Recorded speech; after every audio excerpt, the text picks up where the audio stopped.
के Islamabad high court के जज हैं जस्टिस सरदार एजाज इसाक साहब, उन्होंने अदालत में वो मौजूद थे। तो अदालत में वकीलों के रहनुमा और वज़ीर कानून आज़म नज़ीर तारड़ के बड़े करीबी जो साथी हैं और हाल ही में वो जुडिशल कमीशन के मेंबर भी बने हैं, साबिक़ सदर सुप्रीम कोर्ट बार एहसन भून साहब, तो वो पेश हुए। तो दोनों के दरमियान एक बड़ा दिलचस्प जो है वो जुमलों का तबादला हुआ। एहसन भून साहब ने कहा कि जनाब जज साहब, एक केस में इल्तवा लेना था, मैं इसलिए आया हूँ कि जज साहब को देखाऊँ कि क्या चल रहा है। तो जज साहब ने कहा कि आपने कहा कि आखिरी चंद दिनों के लिए जो हैं उनको देखाएं।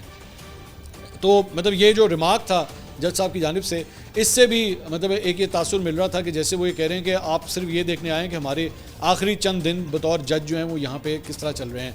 यहाँ पे ज़हन में रखिएगा कि चंद कोर्ट रिपोर्टर्स की जानिब से ये बातें भी की जा रही हैं कि हो सकता है कि कोई जज साहब जो हैं वो as a sign of protest शायद वो कोई रिज़ाइन कर दें। नाम नहीं है, कुछ नहीं पता कोई रिज़ाइन होता है या नहीं होता, लेकिन मैं जैसे कह रहा हूँ चैटर चल रही है, सिर्फ एक किस्म की चैटर चल रही है कि कहीं ऐसा ना हो जाए।